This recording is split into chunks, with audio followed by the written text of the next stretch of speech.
श्री स्वामी समर्थ. मी Suvarna daily routine चॅनलमध्ये तुमचं खूप खूप स्वागत करत आहे. शुभ सकाळ सगळ्यांना. सुंदर दिवसाची सुरुवात सुंदर अशा रेसिपीपासून झालेली आहे. रेसिपी पूर्ण डिटेल्समध्ये काय दाखवणार नाही आहे, पण मी आज काय रेसिपी शूट केलेली आहे मी तुम्हाला नक्की या व्हिडिओमध्ये दाखवणार आहे.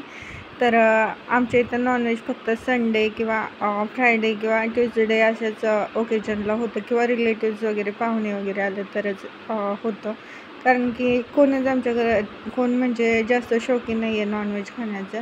तर कधीतरी क्रेविंग होते मुलाला की नॉनव्हेज खायचं, तर मग त्याला क्रेविंग झालेली की चिकन खायचं आहे म्हणून. तर म्हटलं चला आज स्पेशल चिकन थाळी बनवूयात. तर इकडं काळ्या मसाल्यातली रस्सा भाजी बनवलेली आहे तरीदार. पूर्ण रेसिपी शूट केलेली नाही आहे, याच्या अगोदरही आपल्या चॅनलवर अपलोड केली होती, त्याच्यामुळं मी काय रेसिपी ह्याच्यामध्ये काय दाखवलेली नाही आहे. डायरेक्टली मी काय काय बनवलं आहे ताटामध्ये मी दाखवते तुम्हाला. आपण थाळी भरूयात. थाळी भरताना आहे ना मी एक प्लेन मोठं ताट घेतलेलं आहे.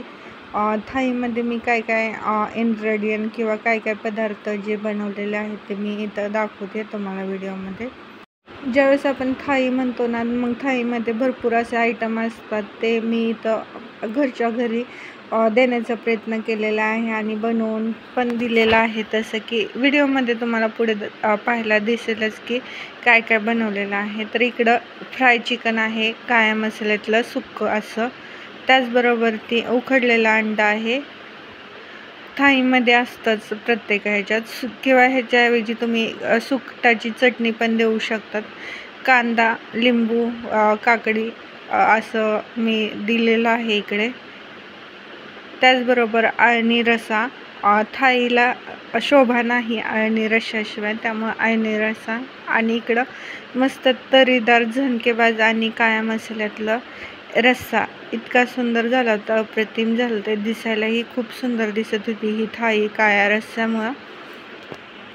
जवळपास हे थाळीचं आयोजन आहे ना जानेवारीपासून चाललेलं आहे की बनवायचे, पण काय बनवायला असं ओकेजन नव्हतं आलं. पण आज वेळही होता आणि म्हटलं चला शूट करूनही दाखवता येईल घरच्या आपली नॉर्मल थाळी कशी असते. तर इकडं मी चपाती बनवलेली थाळीसोबत. तुम्ही ह्याच्यासोबत रोटी किंवा भाकरीही देऊ शकता.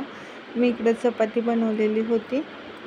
त्याचबरोबर टिफिनलाही मला तेच द्यायला सांगितलं त्यांनी, कारण की त्यांना फार आवडलं होतं. टिफिनमध्ये सुक्का रस्सा, चपाती आणि राईस दिलेला होता. राईस हा मी इंद्रायणीचा बनवलेला. नॉनव्हेज बरोबर इंद्रायणीचा राईस खूप छान लागतो.